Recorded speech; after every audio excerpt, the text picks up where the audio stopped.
बस को चुमा दे दो।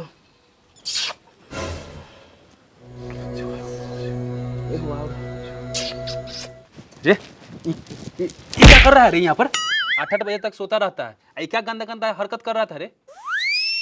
शर्म नाम का चीजें नहीं है। बाप बगल में बैठा है, वहीं पर फालतू हरकत करते रहता है। शर्म तो आपको आना चाहिए। देख रहे हैं बगल में जवान बेटा सोया हुआ है और वहीं पे आके बैठ जाते हैं। कुछ मेरे बारे में सोचे रहते तो ये दिन देखना नहीं पड़ता। भाषण करते रहते हैं। हम भाषण करते रहते हैं। शादी का उम्र हो गया लेकिन फिर भी हमारे छाती पर बैठा है। हाँ तो करवाना दीजिए, हमरो मन करिए रहा है। 2-4 गो रुपया कमा के घर में लाएगा तब ना शादी करेंगे। 2-4 गो लफोद के साथ अड्डाबाजी करने से शादी हो जाएगा। 6 साल से नौकरी का तैयारी करवाइए रहे हैं, पैसा का पैसा फूंक दिए, काऊ खार लिया। वो 6 बजे का लेके का देखो तुम्हारे साथ ना पढ़ता था, 2 साल में नौकरी लिया कि नहीं लिया?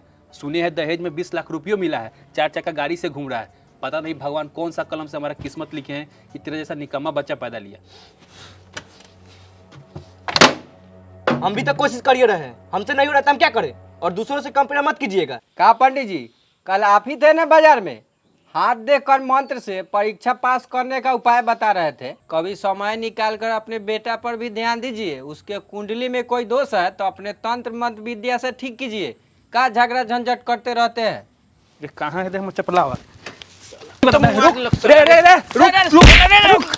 मार के आज हम तो मार चप्पल के तुम्हारा कपारे फाड़ देते। हमको सिखाने आया है, आज धरा तक कल्याणे कर देते तुम्हारा।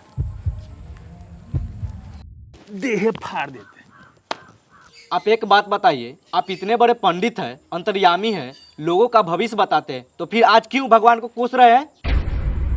अगर कोई नीच जाति का व्यक्ति आपसे पूछता है कि मैं बेरोजगार क्यों हूँ, तो आप बोलते हैं सुख शनि तुम पर हावी है। वहीं दूसरी तरफ मेरा नौकरी नहीं होता है तो आरक्षण का दोष देते हैं, पढ़ने के लिए बोलते हैं। ये कौन सा तरीका है? ज्यादा मत बोल। ये सब जो कर रहा हूँ तुम्हारे भविष्य के लिए ही कर रहा हूँ। माना कि लोगों को बेवकूफ बनाकर अपने पापी पेट के लिए सब कर रहा हूँ। कल को तुम्हारा नौकरी नहीं होगा तो तुम क्या करोगे? क्या करेंगे? आपके तरह ही भगवान मंदिर के नाम पर दान दक्षिणा मांगकर अपना पेट भर लेंगे। पूरा का पूरा बेवकूफ हो तुम।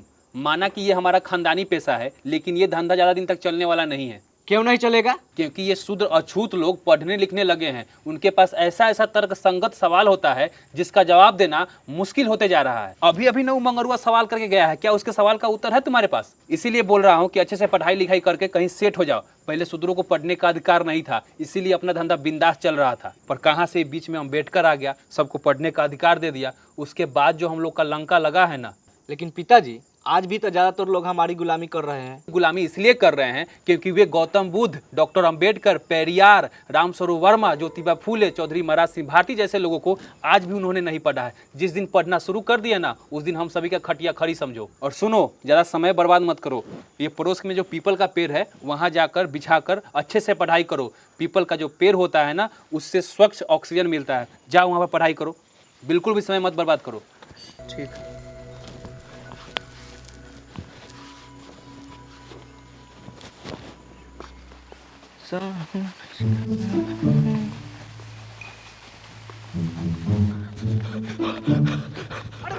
भागो भागो भागो, नहीं भागो भागो, नहीं भागो।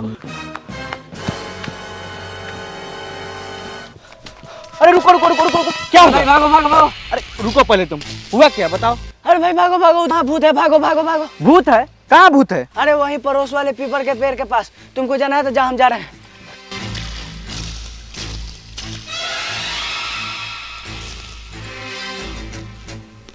पिताजी हमें पढ़ने के लिए भेज रहे हैं कि मरने के लिए?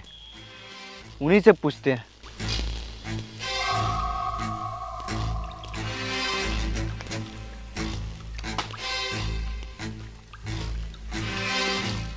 कहा पिताजी, मरने का अच्छा उपाय बताए थे। राम राम राम राम, शुभ शुभ बोला करो, क्या हुआ है? आप बोलते हैं जाओ वहाँ पीपल के पेड़ में बैठ के पढ़ो, मन और स्वास्थ्य के लिए अच्छा होता है, लेकिन वहाँ पे तो ब्रह्म राक्षस भूत रहता है। भूत प्रेत ऐसा कुछ नहीं होता है, ये सब मन का भ्रम है। जब ऐसा बात है तो पूरे गांव के लोगों में हलचल क्यों मचा हुआ है? सब इधर उधर भाग रहे हैं। ये अफवाह मैंने ही फैलाया है।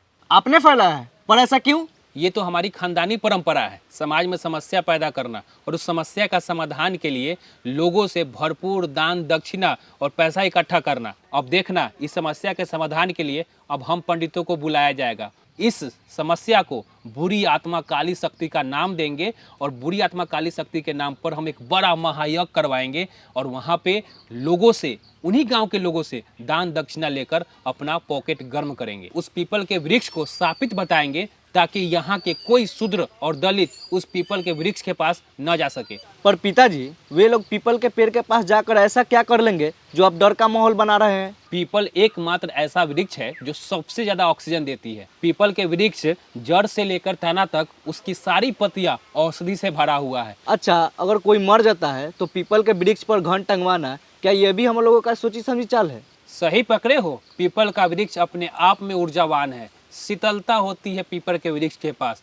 गौतम बुद्ध ने अपने ध्यान को केंद्रित करने के लिए यही कारण था कि उन्होंने पीपल के वृक्ष को चुना था। एक गौतम बुद्ध के दर्शन और विचार के सामने हम लोग की ऐसी पोल खुलती है जैसे बिना नारा का पैंट। इसलिए बोलता हूँ कि अगर कोई और यहाँ का शूद्र और दलित पीपल के वृक्ष लग जाकर अगर ध्यान केंद्रित करके अगर गौतम बुद्ध बना तो सोचो हमारा क्या होगा। इसलिए बोलता हूँ मन लगाकर पढ़ाई करा करो और कहीं जाकर सेट हो जाओ।